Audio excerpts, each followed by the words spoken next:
Just like surprises.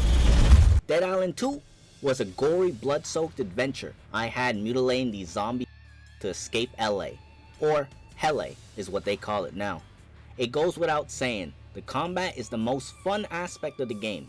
Hacking and slashing your way through the streets or mowing them down with pure firepower, as well as making your weapons much stronger through crafting different recipes from mayhem. However, there are gameplay changes that I liked and semi-liked. They are curveballs, Newman powers, and skill cards. Curveballs are just your regular throwable items. Grenades, shurikens, molotovs, you get the idea. With a special feature included. They're rechargeable. So, no need to fear about running out.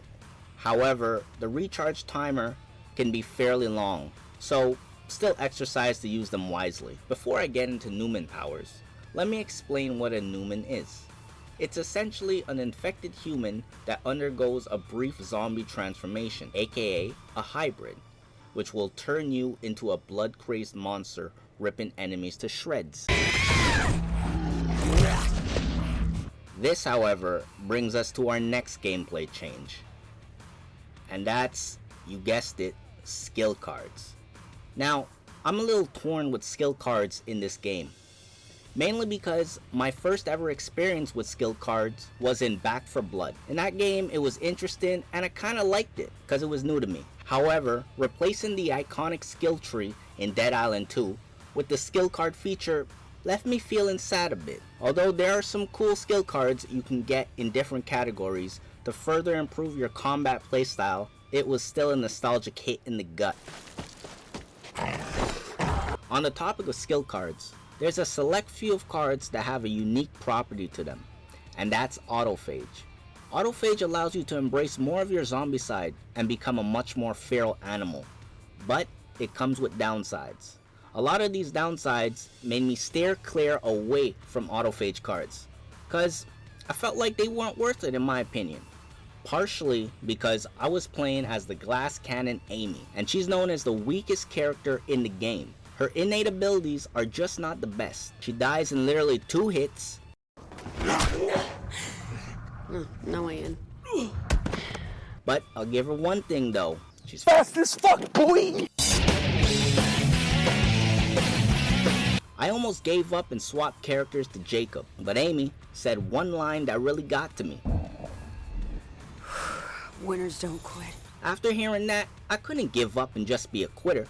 So I stuck through it, and was it a rough nightmare trying to beat the game as Amy. But I did, and I gotta say, the story, or at least the ending of it, makes me hyped and curious about how Dead Island 3 would be if they decide to make another.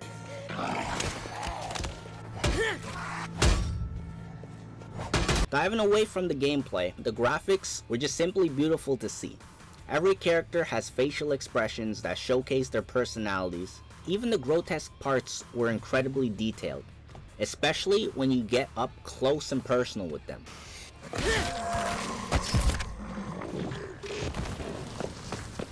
Now, let's talk about the music. The music had some pretty good moments. Usually during boss fights is when you can hear the soundtracks, and they're pretty good to listen to, as I duked it out with these formidable foes.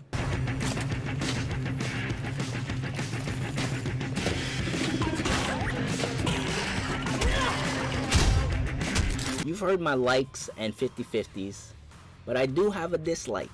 It would have been 3 if Emily Gaunt didn't have somewhat of a character development and if Jimmy Montana was in the game more. But he's barely in the game for me to have a dislike for. Was he annoying? Yes. But no, my dislike would have to be I was a little disappointed that the fast travel option wasn't available early into the game, but became unlocked only after 50% of the main story is completed. So, heads up, you'll be running for a while before your life gets easier. All in all, the game was a fun, great time. And there you have it. That's my review on Dead Island 2. If you like this video, leave a like, comment, and subscribe. And if you have any recommendations on what game I should review next, let me know in the comments below. I'll see you guys next time. Peace.